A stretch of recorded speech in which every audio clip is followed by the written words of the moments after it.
नमस्कार बच्चों, आपका हमारे YouTube चैनल अकेडमी अम्बाला में स्वागत है। आज मैं आपको हिंदी की पाठ्य पुस्तक वसंत भाग 2 के पाठ रक्त और हमारा शरीर पढ़ाऊंगी, जिसके लेखक यानी जिसके निबंधकार लेखक यतीश अग्रवाल जी हैं। इस पाठ में हमें रक्त और हमारे शरीर के बारे में बताया गया कि रक्त का हमारे शरीर के साथ क्या संबंध है। इस पाठ को पढ़ने से पहले हम इनके कठिन शब्दों के अर्थ जानेंगे। जैसे शब्द है अनीमिया, खून की कमी से होने वाली बीमारी, जिज्ञासा, जानने की इच्छा, भानुमति का पिटारा जिसमें अनेक वस्तुएं रखी जाती हैं, उपयुक्त, सही, ग्रहण करना, स्वीकारना, पौष्टिक, ताकतवर, दूषित, गंदा, दावा बोलना, हमला करना, ये मुहावरा है। वर्ग, समूह, आपात स्थिति, अचानक उत्पन्न स्थिति, निर्धार, बिना आधार का, नियमित, नियम पूर्वक, रोज, रक्त वहिका, रक्त ले जाने वाली ध्वनि यानी नसें, पीठ ठोकना, शाबाशी देना, बालूशाही, एक प्रकार की मिठाई। इस निबंध में लेखक ने मुहावरों का प्रयोग किया है, जिसके कारण यह निबंध और रोचक बन गया है। यह वैसे भी ज्ञानवर्धक निबंध है जो हमें रक्त के बारे में बताएगा। तो चलिए हम इस निबंध को पढ़ना शुरू करते हैं। प्रस्तुत निबंध में दिव्या जो है वो अनिल की बहन है। उसे कुछ दिनों से थकान महसूस हो रही थी, भूख और काम में मन कम लगता था। डॉक्टर ने खून की कमी बताई और जांच करने के लिए उसे साथ वाले कमरे में भेज दिया। वहां अनिल को अपनी ही जान पहचान की एक डॉक्टर दीदी दिखाई दी। दिव्या के खून की जांच डॉक्टर दीदी ने सूक्ष्मदर्शी यंत्र द्वारा की। सूक्ष्म यानी जो छोटी छोटी चीजों को भी देख सकते हैं, उस यंत्र के द्वारा की। स्लाइड की जांच पूरी होने पर दीदी ने साबुन से हाथ धोए और अनिल को बोली, अनिल, दिव्या को अनीमिया है। उन्होंने यह भी बताया कि चिंता की कोई बात नहीं, कुछ दिन दवा लेगी तो ठीक हो जाएगी। अनीमिया यानी खून की कमी से होने वाली बीमारी, और यह बीमारी ऐसी नहीं है कि जो ठीक ना हो। अगर हम दवाई ले लेते हैं और पौष्टिक भोजन खा लेते हैं तो अनीमिया दूर हो जाता है। अनिल के मन में जिज्ञासा हुई, जिज्ञासा यानी जानने की इच्छा, और वह बोला, दीदी एक सवाल पूछूं? हाँ हाँ, क्यों नहीं, डॉक्टर दीदी ने कहा। अनीमिया से आपका क्या मतलब है दीदी? उसने पूछा। यह जानने के लिए तुम्हें रक्त के बारे में जानना होगा। फिर बोली, यह दीदी ने उसको अब समझा रही हैं कि तुम्हें यह जानने के लिए पहले रक्त के बारे में जानना है पूरा, कि वह क्या है, तो तभी तुम्हें पता चलेगा कि अनीमिया क्या है। फिर बोली, अनिल, देखने में जो रक्त है वो लाल द्रव के समान लगता है, किंतु इसे सूक्ष्मदर्शी यंत्र द्वारा देखे तो यह भानुमति के पिटारे से कम नहीं है। इसके दो भाग होते हैं। भानुमति का पिटारा इसे कहा गया है। क्यों कहा गया है? क्योंकि इसके अंदर सफेद रक्तकण, लाल रक्तकण, प्लाज्मा, ये सारी चीजें मिक्स होती हैं, जिसके कारण इन्हें भानुमति का पिटारा कहा गया है। अब देखिए इनके दो भाग कौन से हैं। पहला एक भाग वो है जो तरल है, जिसे हम प्लाज्मा कहते हैं। दूसरा वह है जिसमें छोटे बड़े कई छोटे तरह के कण होते हैं, कुछ लाल, कुछ सफेद और कुछ ऐसे जिनका कोई रंग ही नहीं होता, जिन्हें बिंबाणु या प्लेटलेट कण कहते हैं। यह कण प्लाज्मा में तैरते रहते हैं। इतना कहकर डॉक्टर दीदी ने सूक्ष्मदर्शी के नीचे एक स्लाइड लगाई, उसे फोकस किया और बोली, देखो अनिल, सूक्ष्मदर्शी द्वारा जो कण तुम्हें दिखाई दे रहे हैं यह है लाल रक्त कण।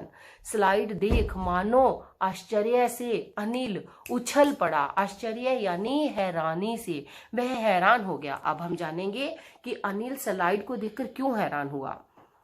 तो तब अनिल को सूक्ष्मदर्शी द्वारा कण दिखाई कि ये लाल रक्त कण है। स्लाइड देखकर अनिल हैरान हो गया कि रक्त की एक बूंद में इतने सारे कण, वो ऐसे लग रहे थे मानो छोटी छोटी बालूशाही रख दी हो।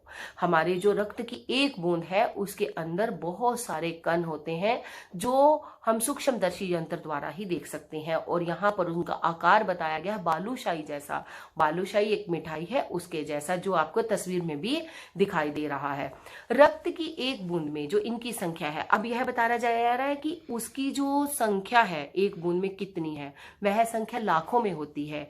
1 मिलीलीटर रक्त में इसकी संख्या 40 से 55 लाख तक होती है। इनके कारण ही जो रक्त का रंग है वह लाल होता है। यह कण शरीर के लिए दिन रात काम करते हैं। सांस लेने पर साफ हवा से जो ऑक्सीजन प्राप्त होती है वो हमारे शरीर के हर हिस्से में ये पहुंचाते हैं। इनका जीवन काल, इनके जीवन काल के बारे में बताया गया है। लाल रक्त कण का जो जीवन काल है वो 4 महीने का होता है। अब यहाँ पे प्रश्न है कि अगर वो 4 महीने का है तो हम जीवित कैसे रहेंगे, वो खत्म हो जाएंगे तो क्या होगा। परंतु ये एक साथ नष्ट नहीं होते हैं, ये धीरे धीरे नष्ट होते हैं और साथ ही साथ और नए शरीर में कण बनते रहते हैं जो पुराने कणों का स्थान ले लेते हैं। अब दूसरा बात है, हड्डियों के बीच में एक मज्जा में ऐसे बहुत सारे कारखाने होते हैं जो रक्त कणों के निर्माण के कार्य में लगे रहते हैं। यह जो कारखाने हैं यह रक्त कणों का निर्माण करते हैं और इन कारखानों के लिए हमें पौष्टिक भोजन की आवश्यकता होती है। तो इसमें क्या बताया गया है अब कि ये कारखाने कैसे काम करते हैं।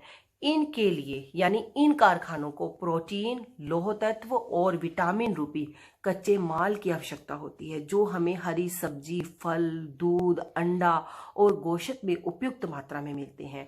यदि कोई उचित आहार नहीं खाता तो इन कारखानों को आवश्यकता अनुसार कच्चा माल नहीं मिल पाता, जिसके कारण जो लाल रक्त कण है वो नहीं बन पाते और अनीमिया हो जाता है।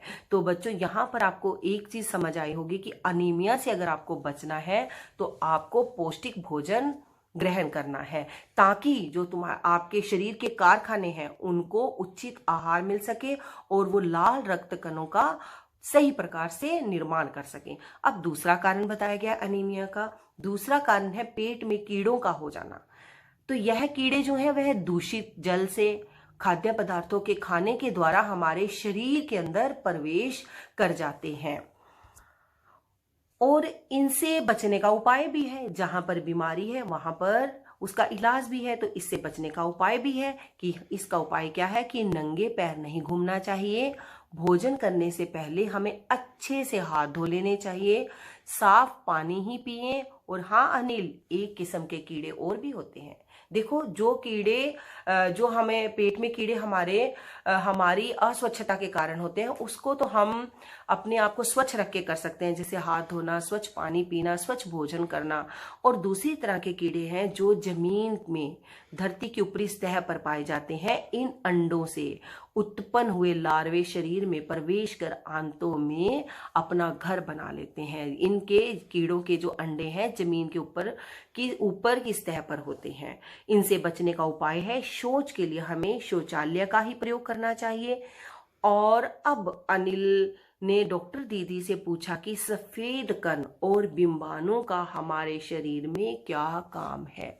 यहां तक तो हो गया लाल रक्त कण का कार्य और अब है सफेद कण और बिंबाणु का कार्य। सफेद कण क्या है? सफेद कण वास्तव में हमारे शरीर के वीर सिपाही हैं जो हमारे शरीर की रोगों से रक्षा करते हैं। रोगाणु जब शरीर पर दावा करते हैं तो यह हमारी रोगों से रक्षा करते हैं। रोगाणु यानी जिनके कारण हमें रोग होते हैं, जो हमारे शरीर पर दावा आक्रमण कर देते हैं।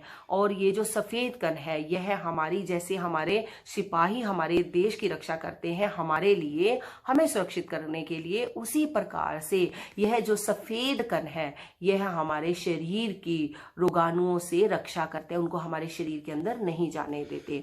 और बिंबाणु का क्या काम है? बिंबाणु का काम है अगर हमें चोट लग जाती है, चोट लगने पर रक्त जमाव करने में मदद करना। सफेद रक्त कण रक्त के तरल भाग प्लाज्मा में एक विशेष किस्म की प्रोटीन होती है कि बिंबाणु किस तरह से, जो अगर हमें चोट लगती है तो वहां पर रक्त जमाव का कार्य कैसे करते हैं। ध्यान से सुनिए कि जो सफेद कण होते हैं उसके तरल भाग प्लाज्मा में एक विशेष किस्म की प्रोटीन होती है जो रक्त वाहिका, जो हमारी रक्त की ध्वनियों में, नसों में जो हमारी दीवारें कटी फट जाती हैं चोट लगने के कारण, उस पर मकड़ी के जाले के समान एक जाला बुन देती हैं।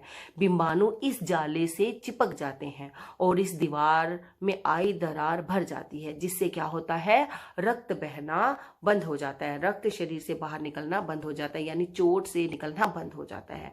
अनिल ने फिर प्रश्न किया। अनिल बोला, दीदी घाव गहरा हो तो खून बहता ही चला जाता है। हाँ, ऐसे समय में उस व्यक्ति को डॉक्टर के पास ले जाना चाहिए। जरूरत पड़ने पर कुछ टांके भी लगाने पड़ सकते हैं। अगर आपका जख्म ज्यादा गहरा हो जाता है चोट लगने पर तो टांके भी लगाने पड़ते हैं।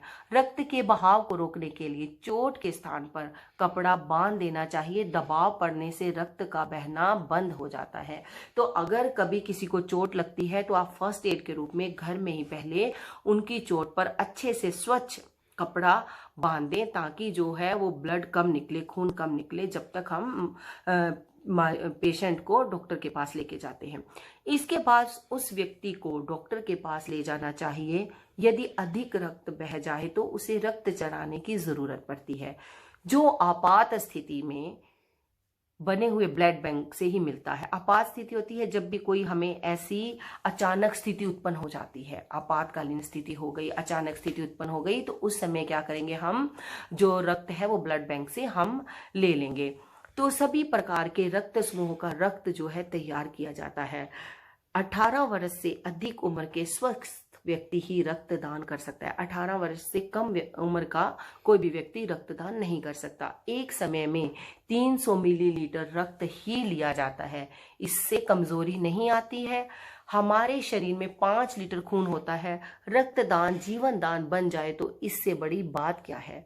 फिर तो बड़ा होने पर मैं भी रक्तदान करूंगा, अनिल ने कहा। शाबाश अनिल, डॉक्टर दीदी ने अनिल की पीठ ठोकते हुए कहा। पीठ ठोकना मुहावरा है शाबाशी देना। तो यहाँ पर अनिल ने भी यह प्रण किया कि वह भी रक्तदान करेगा जब बड़ा हो जाएगा, ताकि जरूरतमंद लोगों की वह मदद कर सके। हमें भी रक्तदान करते रहना चाहिए। तो यह कुछ प्रश्नों के उत्तर है जो आप स्वयं करेंगे। रक्त के बहाव को रोकने के लिए क्या करना चाहिए? शरीर के हर हिस्से में ऑक्सीजन कौन पहुंचाता है? बिंबाणु की कमी किस बीमारी में पाई जाती है? अनीमिया से में किसकी कमी होती है? पेट में कीड़े होने का क्या कारण है? ब्लड बैंक का क्या लाभ है? धन्यवाद।